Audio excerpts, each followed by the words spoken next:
पुन्हा एकदा स्वागत। बातमी आहे पुण्यामधल्या पावसाच्या संदर्भातली। पुण्याला गुरुवारी दिवसभर पावसानं झोडपून काढलं। अनेक सखल वस्त्यांमध्ये सुद्धा पाणी शिरलेलं होतं। दुपारच्या नंतर या पावसाचा जोर कमी झाला, मात्र तरी सुद्धा धरणाच्या क्षेत्रामध्ये पाऊस सुरूच आहे। खडकवासला धरणामधून मुठा नदीच्या पात्रामध्ये 15,000 क्युसेक्सनं पाण्याचा विसर्ग रात्रीतून करण्यात आलाय। रात्री 9:30 वाजल्यापासून पाणी सोडायला सुरुवात झाली आहे। शुक्रवारी पुण्याला येलो अलर्ट देण्यात आला आणि घाटमाथ्यावरती सध्या पावसाचा ऑरेंज अलर्ट जारी आहे। शिवानी पांढरे आमचे प्रतिनिधी आपल्याला माहिती देतील। शिवानी, आपण बघतोय की बऱ्यापैकी धरणांच्या क्षेत्रामध्ये पाऊस अद्यापही कोसळताना दिसतोय। पुणे शहरामध्ये सुद्धा काही ठिकाणी पाणी साचलेलं होतं। सध्याची नेमकी काय स्थिती? यामिनी, पहाटेपासून पहाटेपर्यंत पावसानं उसाचा घेतला होता, मात्र आता काही वेळापूर्वी पावसाची रिपरिप पुण्यात सुरू झाली आहे। मी आहे सध्या पुण्यातल्या झेड ब्रिजवर आहे।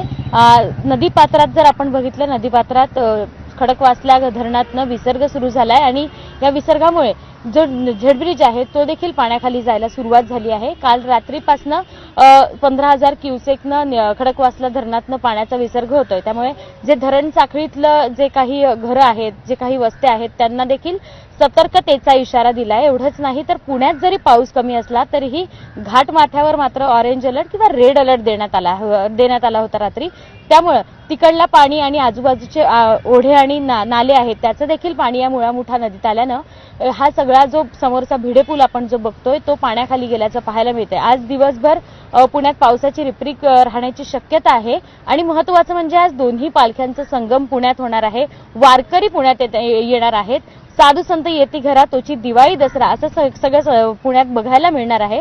मात्र त्यातच पावसाची देखील हजेरी असणारच आहे आणि आता बघितलं तर पालखी सोहळा असू देत किंवा सगळ्या वारकऱ्यांसाठी पाऊस देखील स्वागतासाठी तयार असणार आहे। संध्याकाळी या दोन्ही पालख्या येतील, मात्र या पालख्या आल्यानंतर पुण्यात भयंकर पाऊस कोसळू नये अशी अपेक्षा प्रत्येक वारकऱ्याकडनं व्यक्त केली जाते। एवढंच नाही तर दिवसभर पुण्याचा पावसाचा जोर वाढला तर संध्याकाळी वारीवर या पावसाचं सावट देखील राहण्याची शक्यता आहे। यामिनी, अगदी शिवानी, धन्यवाद सविस्तर माहितीसाठी।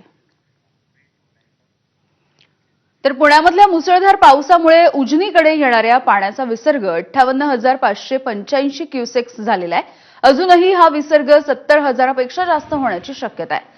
सध्या झपाट्यानं उजनी धरणाची पाण्याची पातळी वाढताना दिसतेय।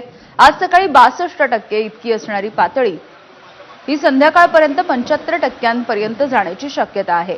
जून महिन्यामध्ये इतका प्रचंड पाणीसाठा जमा होऊ लागल्यामुळे संभाव्य पूर परिस्थिती टाळण्यासाठी धरण 75% गेल्याच्या नंतर पाणी सोडायला सुरुवात केली जाणार आहे। आषाढी यात्रा संपेपर्यंत 75% एवढी धरणाची पाण्याची पातळी कायम ठेवण्याची प्रशासनानं तयारी केली आहे। त्यामुळे आता येईल ते सर्व पाणी भीमा नदीच्या पात्रामध्ये सोडून संभाव्य पूर परिस्थिती नियंत्रणात आणण्याच्या सूचना पालकमंत्री गोरे यांनी प्रशासनाला दिल्यात। त्यामुळे आज जर धरणाने 75% पाण्याची पातळी गाठली तर उजनीच्या धरणामधून भीमा नदीच्या पात्रामध्ये पाणी सोडायला सुरुवात होईल। यंदा उजनी धरणाच्या इतिहासामध्ये पहिल्यांदाच जून महिन्यामध्ये उजनी धरणाने 100च्या दिशेनं वाटचाल सुरू केलेली आहे।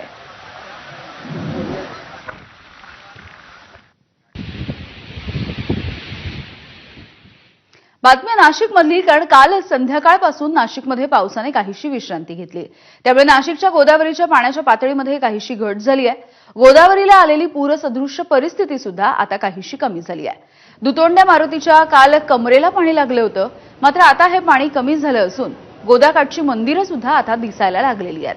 तरी देखील पावसाचा पुढचा अंदाज बघता नाशिकच्या गंगापूर धरणामध्ये सकाळी 9 वाजता 1,000 क्युसेक्स वेगानं पाण्याचा विसर्ग केला जाणार आहे। इतर सुद्धा दारणा, पालखेड, नांदूर, मधमेश्वर या धरणांमध्ये पाण्याचा विसर्ग केला जाईल। नाशिक महानगरपालिका याच बरोबर जिल्हा आपत्ती व्यवस्थापन यांच्याकडून नागरिकांना एकूणच पावसाच्या अलर्टच्या नंतर सतर्कतेचा इशारा सुद्धा देण्यात आलेला आहे। मुकुल कुलकर्णी आमचे प्रतिनिधी आपल्याला या संदर्भात माहिती देतील। मुकुल, आपण बघतोय काल संध्याकाळपासून पावसाचा जोर काहीसा ओसरलेला आहे।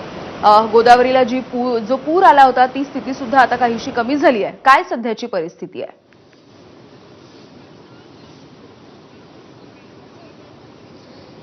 आता गोदावरी नदीमधली पाण्याची पातळी ही पूर्णपणे घटलेली आहे। माझ्या मागच्या बाजूला आपण दुतोंड्या मारुती बघतो। नाशिकच्या गोदावरीला आलेल्या पुराचं प्रमाणच ह्या दुतोंड्या मारुतीवरनं बघायला मिळतं. त्याच्या कमरेपर्यंत काल पाणी आलेलं होतं, काल दुपारपर्यंत, सायंकाळपर्यंत.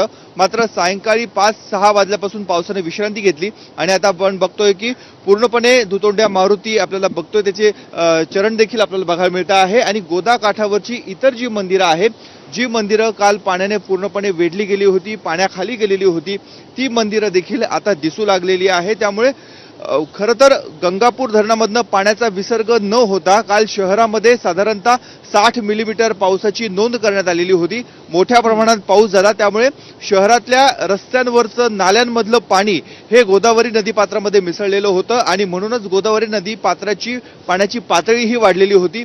पावसानं जशी विश्रांती घेतली तसा पाण्याचा जोर देखील हा कमी झालेला आहे. आपण बघतोय काल दिवसभर ढगाळ हवामान होतं, आता ऊन पडायला सुरुवात झालेली आहे. सूर्याचं दर्शन नागरिकांना होऊ लागलेलं आहे, त्यामुळे परिस्थिती ही पूर्णपणे नियंत्रणामध्ये आलेली आहे. तरी देखील गंगापूर धरण, दारणा धरण, पालखेड धरण या धरणांमधला पाण्याचा साठा जो आहे हा साठा वाढलेला आहे आणि येत्या काळामध्ये पावसाचा अंदाज बघता इतर धरणांबरोबरच गंगापूर धरणामधनं आज सकाळी 6 वाजल्यापासून पाण्याचा विसर्ग हा सुरू झालेला आहे. अगदी सकाळी मुकुल. 6 वाजता 500 क्युसेक वेगानं पाण्याचा विसर्ग सुरू झाला आणि आता सकाळी 9 वाजता 1000 क्युसेक वेगानं पाण्याचा विसर्ग हा केला जाणार आहे. पावसाचा अंदाज बघता म्हणजे धरणाच्या पाणलोट क्षेत्रातील पाण्याचा अंदाज बघता पावसाचा जो प्रवाह आहे, पाण्याचा प्रवाह हा किती ठेवायचा, विसर्ग किती ठेवायचा